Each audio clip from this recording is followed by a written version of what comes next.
नारायणेन व्यासेन विरचिता पुराणमुनिना मध्ये महाभारतम् अद्वैतामृतवर्षिणी Bhagwati अष्टादशाध्यायिनी अम्बद्वामसंस्कृतानि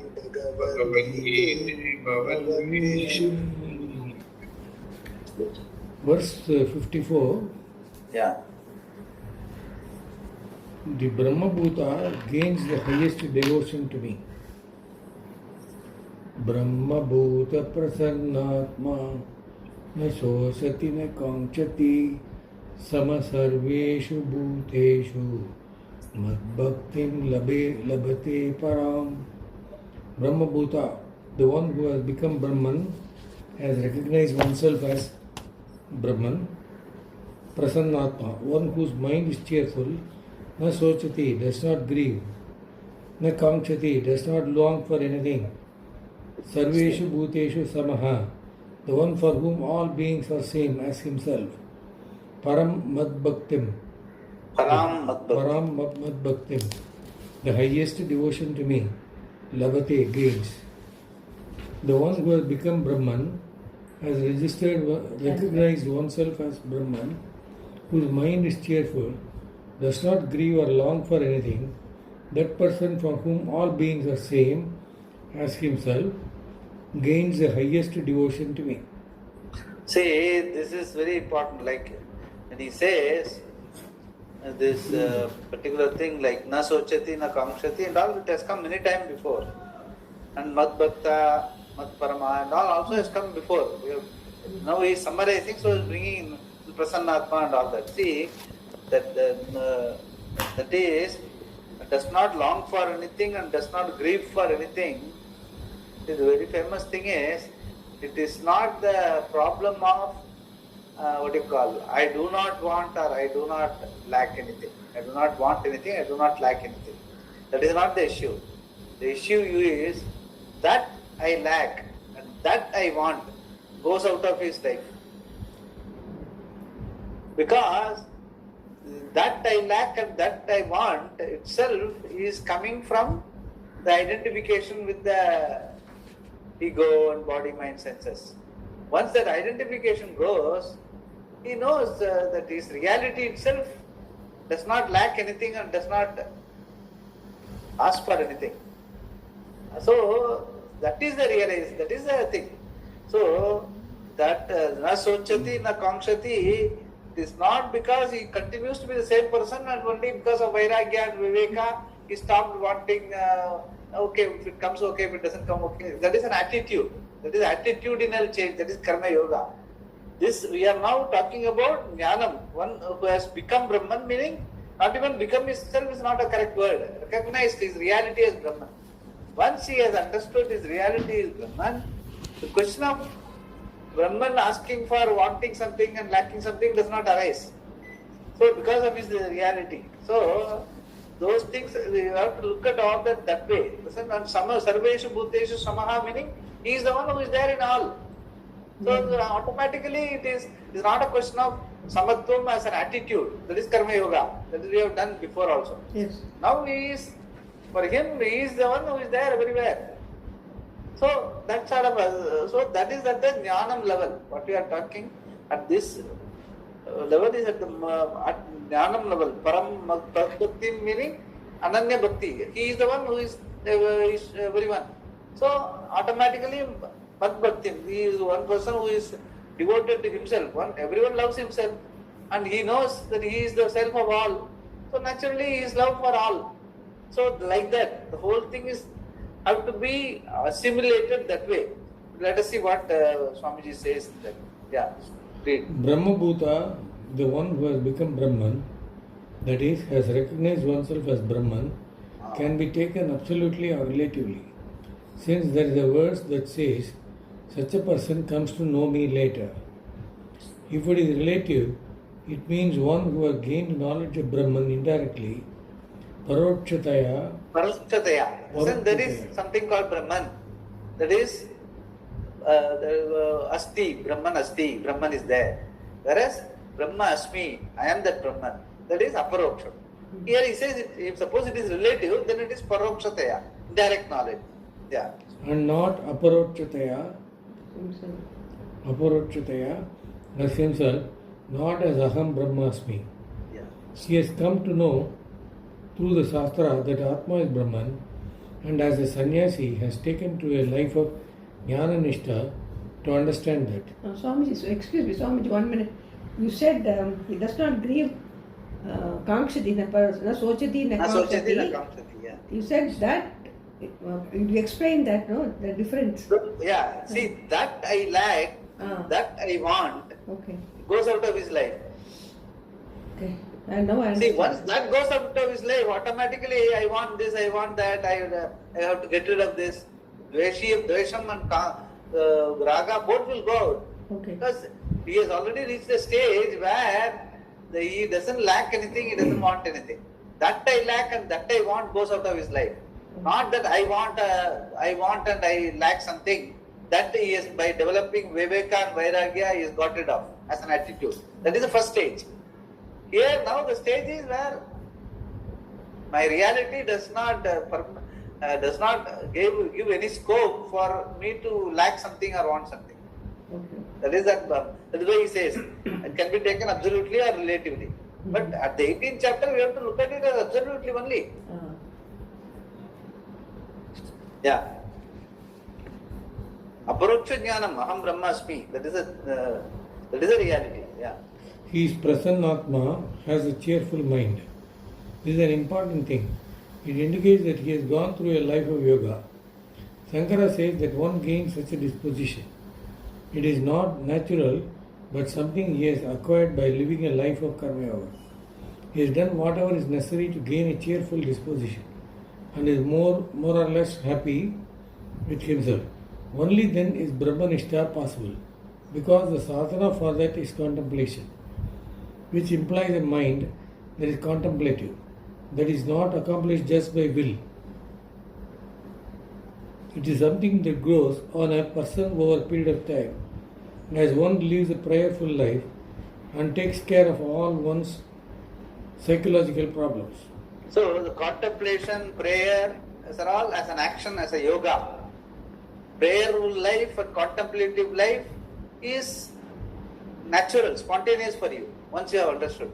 Thereafter you don't have to sit in contemplation.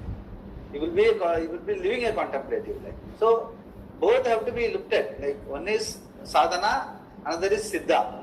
For a person who is understanding that Aham Brahman, Brahmasmi, it is all a Siddha Purusha. That is why it is called Siddha Purusha, meaning it is natural for him. It is already Siddham. It is Siddham for everyone also. But the thing is, we don't look at it that way, so it becomes a yoga. We have to get there. But there is no question of getting. That is why Praptasya Prapti, I have told you before, the 10th man story. The 10th man, he doesn't have to get there. He is already the 10th man, he doesn't know it, that's all. So that we have to know. Yeah. Such a person does not come to grief, na sochati, either because of lack of resources or because of the limitation of the body, mind, or senses. He accepts the body, mind, sense complex as it is, whatever limitations it may have. Even if it is lame or old or weak, these things do not affect him. Nor is he affected by any lack of money, security, and so on. Because he is a sannyasi, he has given up all these things. But if he is not ready for that, he may regret it later, wishing he had retained certain things. The person under discussion here has no regrets. He has no sense of deficiency, but rather is content with what he has. When this is so, naturally he does not have any longing, na kankshati, for things he does not have. What is not with him, he does not bother about. And with reference to the people and other living creatures around him, he sees them the same as himself. He understands that what makes him happy makes them happy. What makes him unhappy makes them unhappy. He knows that what he needs is sought after by all. What he does not want to happen to him is exactly what is not wanted by others. This is the disposition of a person who is not self-centered and has a clear appreciation of dharma. the universal order. If one is self-centered, he is controlled by raga dveshas, likes and dislikes. If he looks upon all other things as himself, he is free from the hold of raga dveshas. That person, Bhagavan says, gains the highest devotion to me. Mad bhaktim labate param. Param. Bhakti was defined in a fourfold way according to the type of devotee that he talked about. There is a devotion of a distressed person. Artha means person who is distressed. Yeah. Artha, who prays only for when he is in difficult situation. Otherwise, he does not think about Bhagavan. When things do not go well and nothing else is worked, the last resort is God for such a person. Then there is the devotee, Artharthi, who turns to God not only when he is in distress, but also when he wants to accomplish something.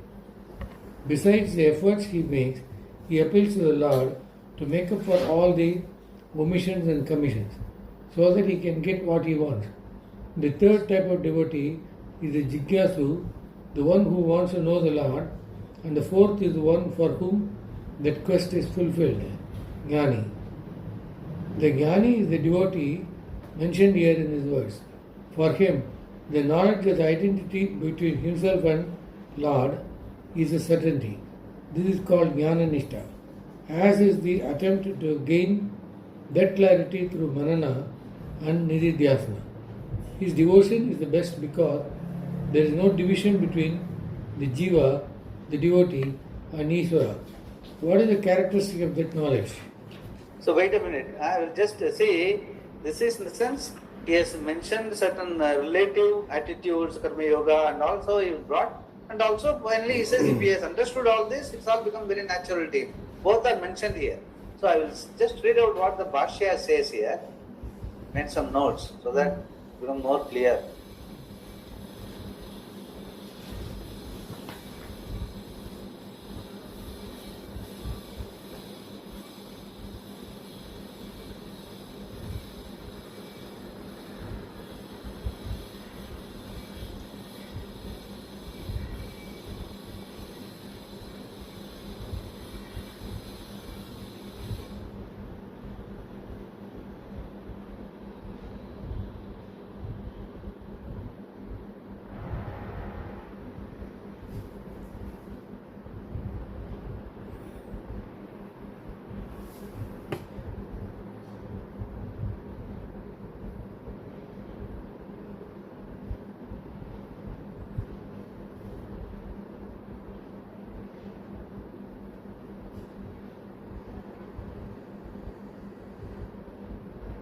See, I'm just reading out, just listen.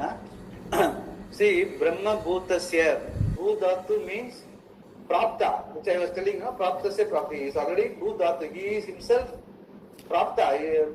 That is mentioned in the Bhashya, that Bhusattaya, meaning I am Swabhavaha. The whole Brahman is my Swabhava, being Praptasya Prapti by knowing Brahman. So, whereas, and also, and Labdha Adhyatma Prasadaha. In the sense, not only he knows Brahman, he knows his own self is Brahman. So, this is evident in one whom he is called Brahma Bhutaya. Then another thing is, which I was telling, any lacking in oneself, any deficiency in oneself, he does not perceive. So at that level, that is the reality. He doesn't perceive any lack or any deficiency. So, na sochati, na kamshati. That is how Bhashya says. And then, this is something by default. Apraptasya vishaya akanksha na upapadyate. If there is any Brahma Loka, that is me. That is the knowledge. And Samaha, he says, Atma upamyena. We have seen in the 6th chapter. No, this was described as an attitude there. Here, he knows Atma is the same thing. The same Atma upamyena, meaning the Atma is the Atma in every one of the beings. He knows Satchidatma in all beings. So that is how he is the Jivan Mukta. Therefore, thereafter, Jnana Lakshanaya, others Sukham, Dukkham, he empathizes with them. That is Samam. So one being ajnani cannot help the society. It will be colored with ajnanam. However, good intentions may be. Only a jnani can help the society. He is Chaturtha Bhakta. Like Swamiji has told here, Jnani Bhakta. Jnani tu Atmaiva me matam. So live in peace, in silence. That is Prasanna Atma. That is how the Bhashya notes I have taken for this same verse before. So the concentration of Bhashya is basically that is the fourth level of Chaturtha Bhakta, Jnani Bhakta. Jnani tu Atmaiva me matam. Okay, now we will go to the next verse. Verse 55. By bhakti in the form of knowledge, he knows me in reality. Bhaktya mam abhijanati yavan yaschasmi tattvataha tato mam tattvato jnatva vishate tatanantaram. Bhaktya, by knowledge, yavan yaha cha asmi iti, as to how much and who I am. Tattvataha, in reality. Mam abhijanati, he knows me properly. Tataha, thereafter. Tattvataha, in reality. Mam jnatva, knowing me. Tat anantaram, soon after that. Mam vishate, he enters me. By bhakti, knowledge, he knows me properly as to how much I am and who I am in reality. Thereafter, knowing me in reality, he enters me soon after that knowing. Krishna says, he knows me through bhakti. This bhakti is knowledge because there is no way of knowing anything except by knowledge. By simple prayer, you do not recognize an object. This is bhakti, which is in the form of knowledge of Parameshvara. Such as we have seen is the bhakti of a jnani. Abhijanati means he knows properly, totally, that is, he recognizes Ishvara as himself. Therefore, Shankara glosses the word bhaktya as jnana lakshanaya bhaktya, by a bhakti that is not other than knowledge. Further, he knows. Swamiji, can you explain this? Yeah, in the sense, basically, the whole idea is, we can never know a Paroksha Ishvara. However, totally you are committed to a particular knowledge, you cannot, even if you look at a microbe and you are a microbial expert, a scientist, you cannot know the microbe as the microbe knows itself. So, it is always Paroksha Jnana, indirect knowledge. To that extent, there will be, it is all, that is why, the whole knowledge of any science or anything other than self-knowledge is epistemologically, by the order of reality of knowledge, it cannot be called knowledge. Because it always begs one more question, then one more PhD. So that is how science is. Ultimate knowledge of an object other than yourself is not possible. But here we are talking about complete knowledge. That means what? The only way the knowledge can be complete is Ishvara and you are one and the same. So that is what he says.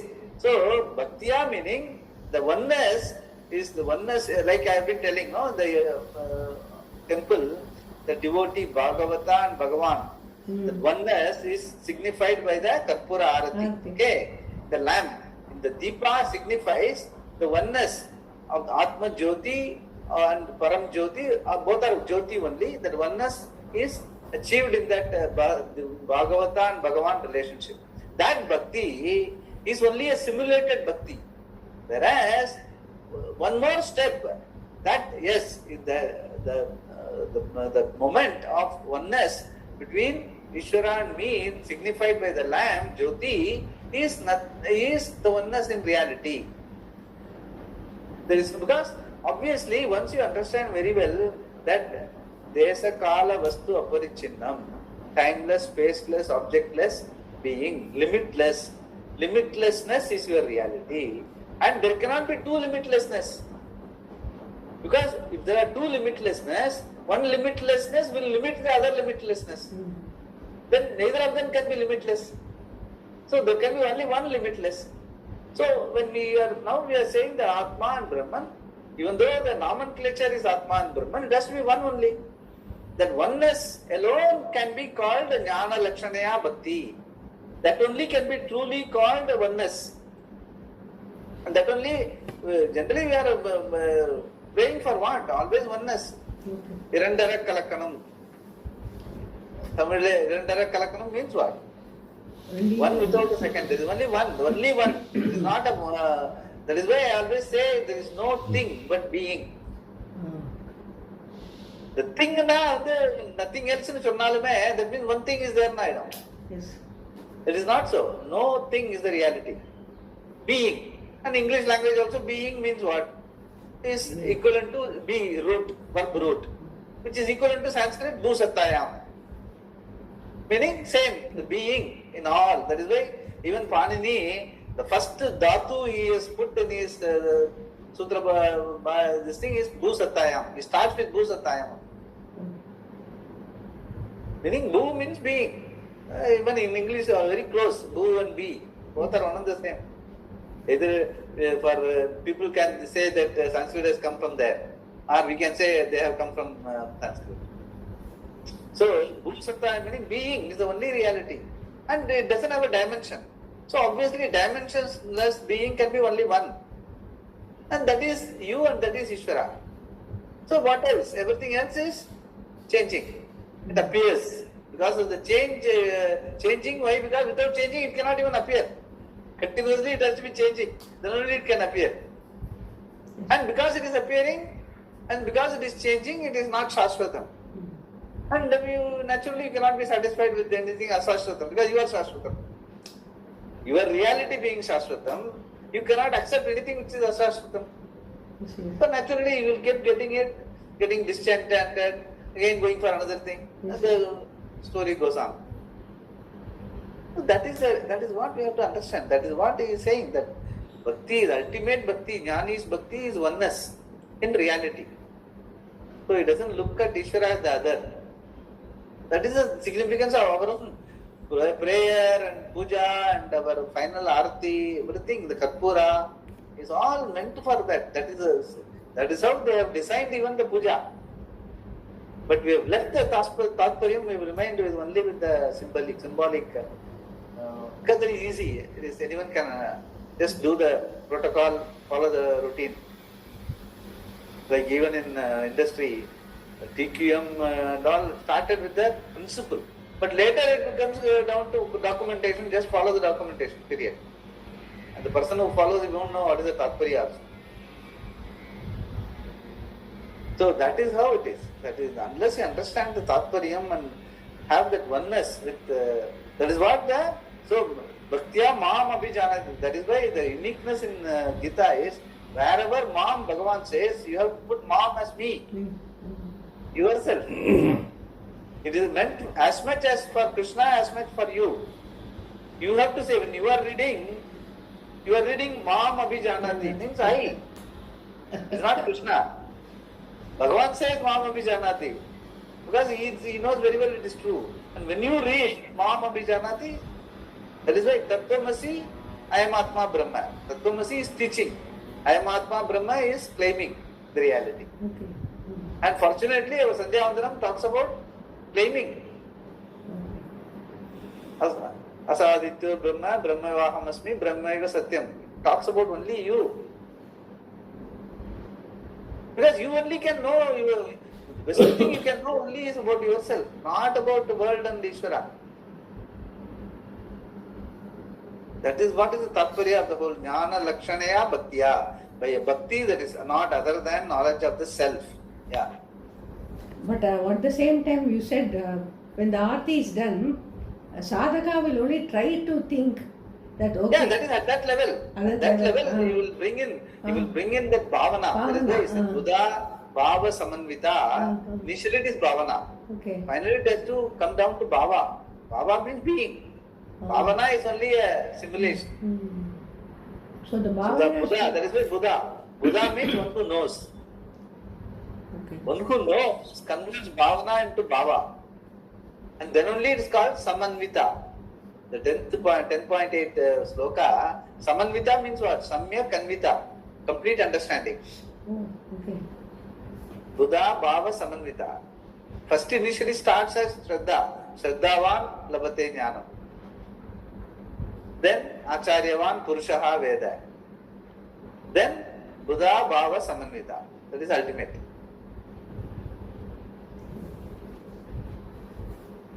Actually, there is one full talk on Acharyavan Purushaha Veda by Swamiji. I have transcribed that. It says, Shastras, it's Upanishad, it says, Acharyavan Purushaha Veda, meaning person who has got the Acharya, he knows. It doesn't even talk about the Shishya, his qualification and all that. The Acharya, you have taken him as an Acharya and he knows, he will ensure that you know. Acharyavan Purushaha Veda, he knows. The person knows, the Shishya knows. So that much of guarantee. Yeah. Further, he knows how much I am. This is with reference to the varieties of upadhis, because of which there seem to be differences. This entire creation Jagat is nothing but Parameshwara, who is but Brahman with Maya Upadhi. Within that there are all the elements beginning with space and further Upadhi, so that we have the Devas like Indra, etc. and varieties of other Jiva Upadhis like Arjuna, Dharmaputra, etc. This extent of Parameshwara, how cosmic he is, this person comes to know.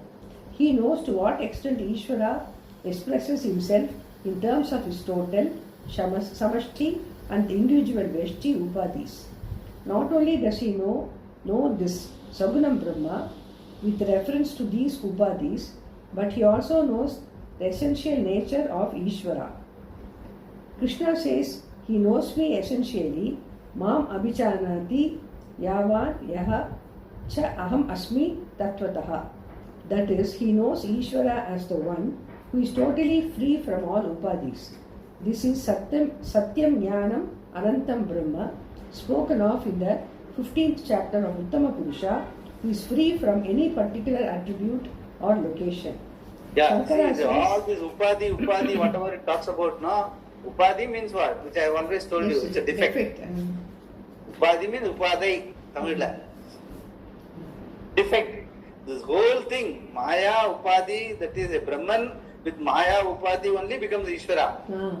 So if you don't recognize, you understand the reality that Maya is Upadhi and Jivatvam is Upadhi, Vyashti, Samashti are all Upadhi, Sagunam also is Upadhi, even this space, elements beginning with space, etc. are only Upadhis, Devatas are all Upadhis. Once you understand, then what is left is only the being, the reality of you and the reality of Ishvara. Same, one and the same. So that is what, so wherever it is Upadhi, and then you transcend. By the time you understand, when you say Upadhi, you know, it is only a seeming, a structure given for me to understand. Till the time I understand the reality, I go through Jiva, Upadhi, Veshti, Samashti, Ishvara, Puja, and all that life, relationship, everything, all elements, Panchapuda, Panchikaranam, life, world, and all that. But once I understand the whole thing, everything, the whole thing is nothing but a movie. Like even a dream, like even a movie, waking also is like a movie only. It is only, so the whole thing is given with the idea for me to understand my reality. Now that I have understood reality, when you use the word Upadhi, it immediately strikes you. Upadhi is not a substance. Upadhi is the reality. It's the reality term. There's nothing, there is no substance called Upadhi. If you understand it correctly, it is correct. Satyam. If you don't understand it correctly, it is Upadhi. Now the choice is yours, whether you want to understand correctly or you want us to continue to remain as ignorant. Okay. So both are possible. Bhagavan and Shastra has given both the possibilities. If you deal with only Upadhis, then you operate within a certain structure of order. Do unto others as you would like others to do unto you. All those things. Veshti, Samashti, etc. All those things. All the orders, rules of the order apply. But once you get out of that, there is only oneness, then you don't need rules. For you, everything is samatvam. Everyone is one and the same. And you do, you will just sail smoothly in the society. Whatever is to be done appropriately to the situation, you will come. Because you have no agenda. Because everything is one and the same. In your presence only everything happening. So there you don't have to be told, you be a dharmic person and all that. You already crossed all that. So that is what is being talking about. Yeah. This is Satyam Jnanam Anantam Brahma, spoken of in the 15th chapter as Uttama Purusha, who is free from any particular attribute or location. Shankara's case, he knows this non-dual consciousness, Advaitam Chaitanya Matra Ekarasam Mam Abhijanati. How can you know the non-dual consciousness? If there is a knower involved, there is duality. Thus he says it is only as one's own consciousness that one knows this non-dual Brahman. Shankara makes it all very clear here. He is unborn, not subject to age, he is not subject to change or death. Nor is he subject to any fear, because there is no second thing at all. And he cannot be destroyed in any manner. The whole creation is subject to destruction, but not this Param Brahma into which it resolves. Understanding the expression enters into me. Then Krishna says, knowing me in reality, after that, Tadanantaram, he enters into me, Ma Vishate means entering. Vishate. Expressions like this are all problematic if they are not understood properly. He enters in the sense that once he knows Parameshvara, he is no longer separate. It is like the snake entering into the rope. In the same way, the Jiva resolves in the recognition of Param Brahma. This verse is the real problem for the dualists, and yet, because they do not understand it, it is a matter of celebration for them. They will say that the statement, he enters into me, means he enters into my world, Goloka Vrindavan. And they further say that there in Goloka Vrindavan, one will meet Radha and Krishna. They are very serious about it. This, however, is a very far-fetched interpretation when it is said he enters into me. This has to be properly understood. As an individual, you cannot enter into Brahman and still retain your individuality, like an amoeba entering into a stomach. You will remain the same as you are. If you gain some beatitude because of Ishvara's grace, how long will it last? You cannot say it is eternal, because what is eternal cannot begin. It will end and you will again be the same individual. And what is that beatitude? If there is duality and you enjoy beatitude, there is a problem. Wherever there is duality, the resolution is not complete because you retain your individuality. If there is a real resolve, all that is there is Bhagavan. Therefore, it is unreasonable to think that you will remain an individual and gain eternal beatitude. It can only be like any other samsarika sukha, which will be lost in time, because if it is something that is gained, it will be lost. Further, how did you get this beatitude? If it is because of your prayer being a finite karma, the result will also be finite. Here, the entering is like the wave entering the ocean. Once it knows it is water. These are all expressions that have to be properly understood. Knowing and entering are not two different things. Similarly, after that, Tadanantaram, and having known Jnatva, are words expressing the prior conditions necessary to become one with the Lord. That alone is pointed out. Two periods of time are not involved here. Because once you say timeless, spaceless, there is a question of 2 periods of time. First to learn, all those things, Yes. Concept of time, everything goes.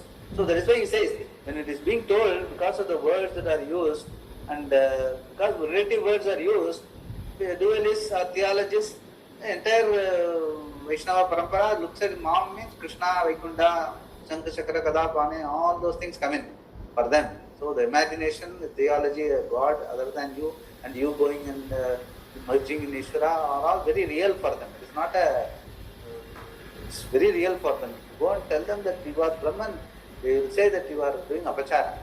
They will not even allow you to enter into the temple next time. Yeah. After knowing me, he enters me. What are the prior conditions required for gaining identity with Ishvara? Here it is said, after knowing me, he enters me, Jnatva mam vishate. It is like saying, after eating he appeases his hunger. It is not that after eating he has to wait for some time and then appease his hunger. Similarly, after cutting it, he does not do anything to make the log into two pieces. In the cutting itself, it has become two pieces. There is no time gap between the completion of the act of cutting and the division into two pieces. Similarly, here, when we say after knowing he enters, knowing itself is the entry, and that knowing is a necessary condition for entering because you stand isolated from the whole without knowing the truth. It means you are never away from the Lord. You have always been non-separate from the Lord. The sense of separation is purely notional. It is a thought. Because there was a separation, there is a necessity to say that knowing he becomes one with the Lord. Shankara makes a point by saying that there are not two different actions involved here. After knowing, there is no other result called moksha. Knowledge is the moksha. Knowledge, however, is not the purushartha, and therefore we speak of moksha. You are not interested in the knowledge of Atma. You want to be free from unhappiness and so on. That is the end to be accomplished, and that end happens to be in the form of knowledge of the truth about yourself.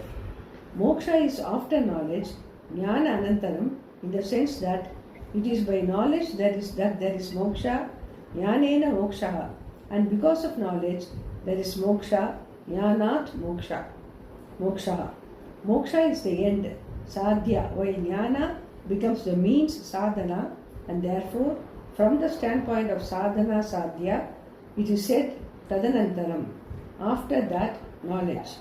Here, however, the means happens to be identical to the end, so after is not in terms of So the time. whole thing, the relative understanding by which you are talking about every other knowledge, the same terms are used. Because of that, jnanena moksha, by gaining knowledge you will get moksha. No, jnanam is moksha. With reference to self-understanding and reality understanding, there is no one thing and after that, because there is no time involved, there is no space involved. Once you understand you are the timeless, spaceless, objectless being, here and now you are one and there is only one, that is Brahman. Limitlessness is Brahman. And limitlessness is Ananda. Ananta eva Ananda. There is no Ananda other than Ananda. So all that is applicable. That is where this knowledge is called epistemologically the ultimate knowledge. But the other knowledge has got these relative terms. First you learn, then you practice, then you apply all those things. Those things they are not applicable here. By understanding, you own up your reality. That's how it is. The whole Shastra is. Shankara introduces a very interesting discussion here about how one knows Abhijanati. In this verse, he had said at the outset, by bhakti knowledge, he knows me, jnana lakshanaya bhaktiya mam abhijanati. The Purva Pakshi objects to this and says, you are contradicting yourselves. All along you have been saying that by that ultimate nishtha of knowledge, he knows me, jnanasya ya para nishtha taya mam abhijanati. And now you say, by a bhakti, that is knowledge, Atma is known. The discussion then revolves around what is understood as the meaning of the word nishtha. Taking it to mean repetition, avriti, an objection is raised that these two statements are contradictory. Yeah. Unlead. Okay. Yeah. To say one knows Brahman by Jnana Nishtha is contradictory, an objection. Yeah.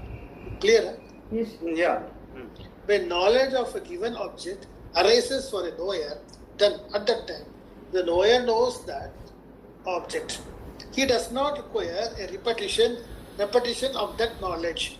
But according to the second statement, it would mean that he does not know by knowledge, but by repetition of his knowledge.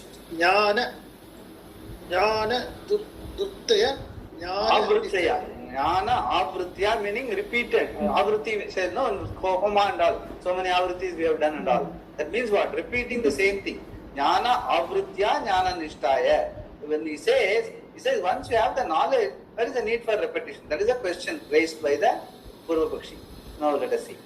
Jnana avritya jnana nishtaya. Suppose a person comes to know a part as this is a part. Then when does he know when does he know the part? The moment he comes to objectify a part, that very moment he knows this is a part. No repetition is required. He knows, he need not repeat. This is a part, this is a part, this is a part.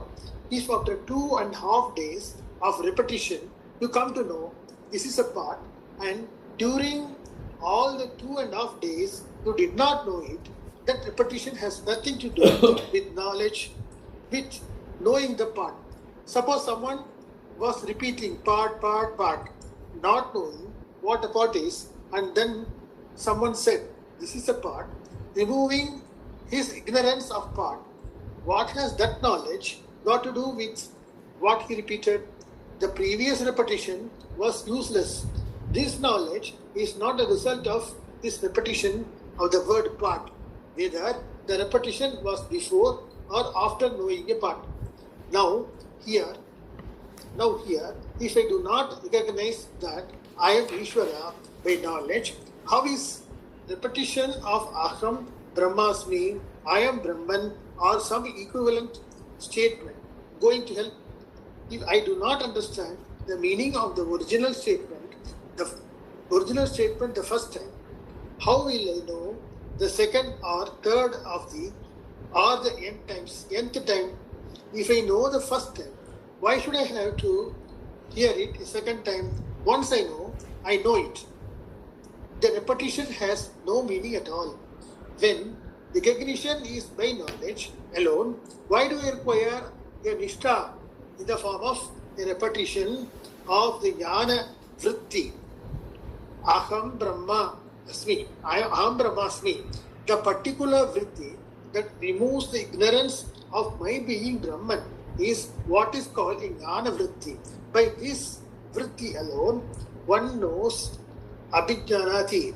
This is true of any object I want to know.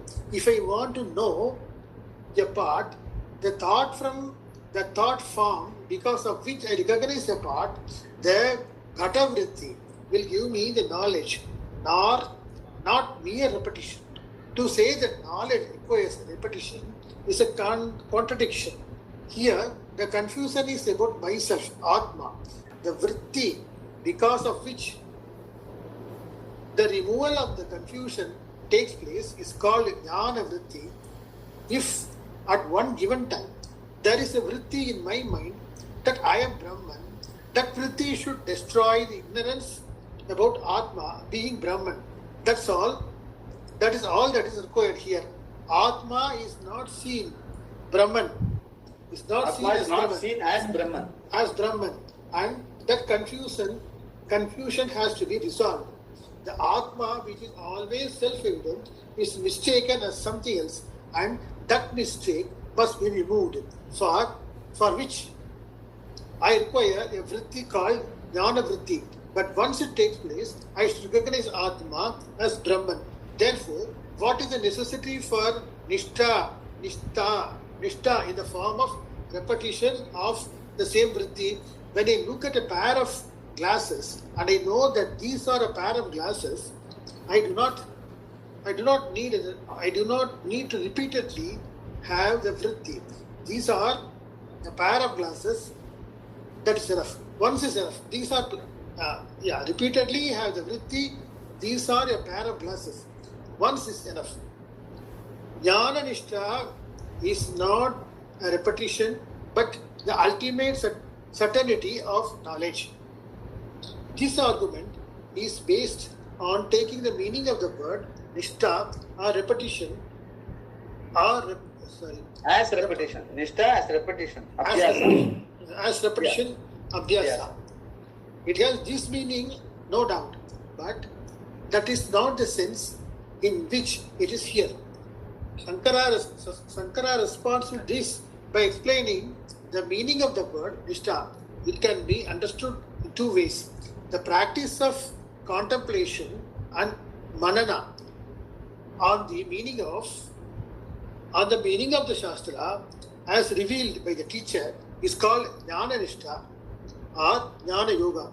Because the person has no commitment other than to gaining knowledge, his Nishtha or commitment is Jnana. He has no Nishtha in tapas or mantra or karma, but only in gaining knowledge, Jnana. Here, some practice Abhyasa is accepted. Some practice Abhyasa is accepted. There is Asakti Upadesha. Asakrit Upadesha. Asakrit. Asakrit Upadesha meaning repeated exposure. That he has explained. Yeah. Repeated exposure to the teaching, because it is a question of gaining increased clarity, which finally must end. That end, Avasana. Is also called Nishtha, knowledge which have an ultimate certainty. Paranishta. Paranishta is knowledge that cannot be improved upon. Not only the process, but what is accomplished by that process is also called Jnana Nishtha.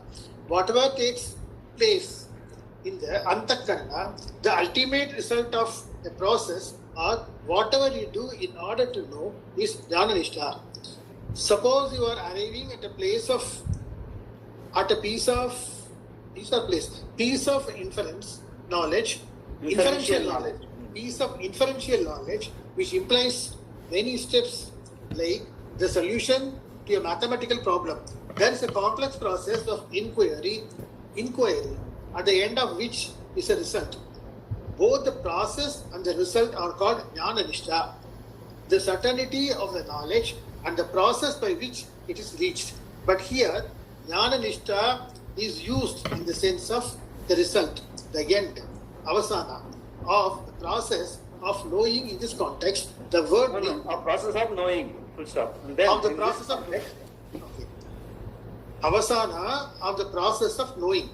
In this context, the word Nishtha, when it is used in this sense, means immediate knowledge that Atma is Brahman. The certainty in that knowledge is the ultimate end of that jnana. He recognizes me by a knowledge which leaves nothing to be desired with me. No. Nothing to He be recognizes desired. me by a knowledge that leaves nothing to be desired. Nothing to be desired means nothing is wanting. Yeah. He recognizes me by a knowledge which leaves nothing to be desired. And having recognized me, he gains me. Mam abhijanati, in the terms of identity with me. That is the meaning of this sentence. That is why the word tatvata,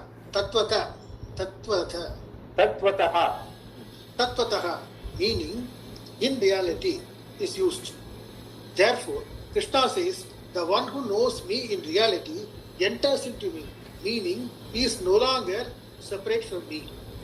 From this, they are very optimistic. In the sense, when we are talking about jnana and jnana nishtha, we have been right from beginning, we have been telling that Desa Kala Vastu Aparichinnam, timeless, spaceless, objectless being is my reality. We have at least 1,000 times we would have repeated this in our whole 18th chapter, right from 2nd chapter onwards. So, it is not the question of repeating like Ramajapa, Rama, Rama, Rama, Rama. Not like that. This repetition is confirming, is giving clarity at every time when there is a situation, when you find that there is a lot of mix-up. From that mix-up to extricate yourself, you look at yourself as the timeless, spaceless, objectless. Whereas anything you are dealing with in your own life, in terms of your body, mind, senses, emotion, intellect, feelings, everything, no, it's all so mixed up with you. So in order to extricate your reality from all that, you have to bring in this timeless, spaceless, objectless being. Once you bring in that, automatically the emotion is coming in time and going in time. Object is circumscribed by time and space, P1, T1, P2, T2. Like that, by applying each of those things like timeless, spaceless, anything is an object only, anything you see, including your body, mind, everything is only an object of you are the subject. So it is not an object. So objectless. That is the only reality of you. So this throughout your life, you keep till the time you conformably, clarity, the nishtha is there, you apply at every situation this yardstick of timelessness, spacelessness, objectlessness, being is your reality. So it is not repetition, it is a question of clarification, getting the ultimate clarity. So that is the difference between the nishtha and talked about as and not as a repetition like japa. Like what he says, the Purva Puksha, what he says is, why you need to repeat? It is not a japa, it's knowledge. Yeah, correct. But it doesn't happen. Even though we say it is knowledge, it is, we are so very confused or so very mixed up in our reality in terms of everything, anything and everything that happens in our life, we identify with that. The disidentification takes time. It doesn't happen one time. It happens over a period of time. That is why this every time you have to apply this yardstick and extricate yourself from the confusion. That is called nishtha. Extricating yourself from the confusion is called nishtha. That is what is being talked about. Tattvataha in reality. In the sense, even though you know that is the reality, it has to become your reality. It should not be Shastra says so, Krishna says so. No. Acharya says so. No. It is my reality. I must be able to say Aham Brahmasmi. It is not because Acharya says. That is why the Tattvamasi is teaching. Aham Brahmasmi is understanding. So both are there as Mahavakyas. Because it starts, the teaching is starting with Tattvamasi. That too, for an exalted student like Swetaketu, Acharya repeated 9 times, 9 different examples to explain to him Tattvamasi, Tattvamasi, Tattvamasi, Tattvamasi. Whereas once that happens, I am Atma Brahma is Purnam. That's it. Once you own it up, then it becomes nishtha. That is what is being talked about. Tattvataha in reality is used. One who knows me and in reality enters into meaning is no longer separate from me. That is how he completes the whole understanding. What is the difference between jnana and nishtha? What is the need for repetition? What is the need for going through the whole thing, understanding again and again? That's what he is talking about. Yeah. From this, we understand that there is an order, krama. One recognizes the Lord as oneself because of this nishtha in knowledge. Shankara adds that this nishtha is knowledge which is coupled with the causes for it is transpiring. It's transpiring, yeah. For it's transpiring, the preparedness of the mind, in other words, obstruction-free knowledge. What are the possible obstructions? Lack of sama, dama, sama, dama, parati, that all the qualifications. Sama. Lack of sama, dama, uparati. Sama, dama, uparati, titiksha, shraddha, samadhana, viveka, vairagya, mumukshutva. All the values and attitudes that we have seen obstructing the knowledge. If all or any of these are inadequate, the knowledge may arise, but it will be fraught with obstructions. How are you going to remove them? By what is called jnana abhyasa. If the knowledge itself is attended by doubts, you clear your doubts by manana. Once again. Yeah, correct. If contradictory opinions about yourself seem to have a hold over you, then require whatever is necessary to correct those opinions, mainly contemplation, didithyasana. This kind of knowledge ends where there is absolute certainty that Atma is Brahman.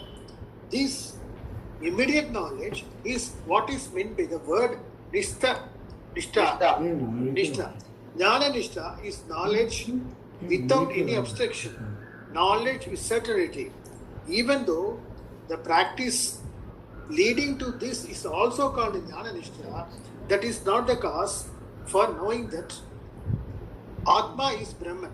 The practice only removes the obstructions. Pramana gives rise to the knowledge. The net result is knowledge that is free from obstructions. This direct and secondary causes, The direct and secondary causes for knowledge. Yeah. the direct and secondary causes for knowledge. This is a bhakti spoken of in this verse. Bhaktya mam abhijanati. The means of gaining this knowledge is Shastra, handled by a teacher who knows the import of the words of the Shastra.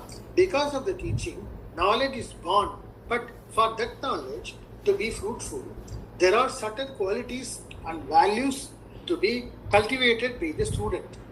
The teacher employing the Shastra makes it very clear that you are Brahman. For this knowledge to take place, to be received properly, there are certain requirements in terms of the preparedness of the mind in which the knowledge is to arise. This preparedness is a secondary cause. It is pramana that produces knowledge, and if that pramana, properly employed, does not produce knowledge, it is evident that there is some obstructions. Anything that removes that obstruction is called a secondary cause. Secondary cause, that is Sahakari karana. Sahakari karana, meaning what which helps. Yeah. Sahakari karana. Okay. Sankara reduces these secondary causes to two here. They are freedom from the hold of raga dvesha, likes and dislikes, and the qualities beginning with amanitva, spoken of in the 13th chapter. We have seen all that, no? Amanitvam, Madammitvam, Ahimsa, Kshanti, Arjavam, all those things. Yeah. 20 policies. Yeah. Though there are many items in that list for a mumukshu, these things come naturally. Everybody has them in some degree. Otherwise, they would not get into this pursuit at all. The qualities are there in every seeker, but perhaps not adequately. Sankara explains a knowledge which is born as that of the oneness of the Kshetrajna, the individual with Paramatma, the individual with Paramatma, the Lord. All that is here is one complete Purana, Purnam Brahma. In this knowledge, there is non-duality, there is identity. Then he characterizes that knowledge further as a knowledge which implies a total renunciation of all activities.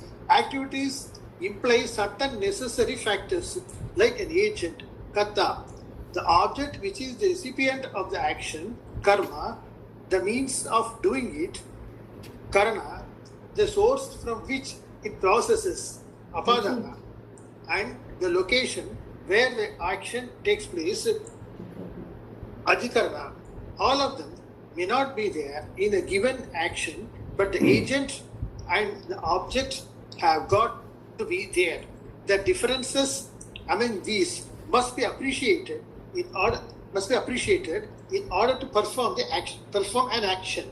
For example, the knowledge that I am the doer, I am doing this for the purpose of achieving heaven, is necessary to perform the ritual for going to heaven. Here, however, the knowledge implies the renunciation of all activities which have their causes in knowledge of the duality, obtaining among the various factors necessary for performing action. Yeah, that's what he says. What he means is like what you have seen that Brahmarpanam, Brahmahavihi, Brahmatnau, Brahmanakutam, Brahmaiva Tena Gantavyam, Brahma Karma Samadhina. There, Brahman is the Karta, Brahman is the Ahuti, Brahman is the fire, Brahman is the result. So in that, so that means what? There is no second. So there is no second. There is all these are only upachara. There is no that is the oneness which you are talking about in this knowledge. Whereas any action involves all these various case endings in Sanskrit. What we do, no? First case, second case, third case, and all. They are all not relevant at all once you understand the Aham Brahmasmi. That's what he's trying to say. Yeah. This knowledge is in the form of certainty, with reference to oneself being non-separate from Ishvara. the Lord. That is the ultimate end of knowledge. Jnana Jnana-nishta. This Jnana-nishta is the real bhakti, the bhakti of the fourth type of devotee, the Jnani. His devotion is the greatest because Lord Krishna says the one who knows me is myself. That wise person is non-separate from the Lord. That final knowledge is called Jnana-nishta. Yeah, I think we'll stop here. We have to start from Jnana-nishta is removal of the abstraction and enjoying Jnana-phala. That is a new topic, subtopic. Om Purnamada Purnamidam Purnat Purnamudachyate Purnasya Purnamadaya Purnameva Vasishyate Om Shanti Shanti Shanti Shri Gurubhyo Namaha Hari Om.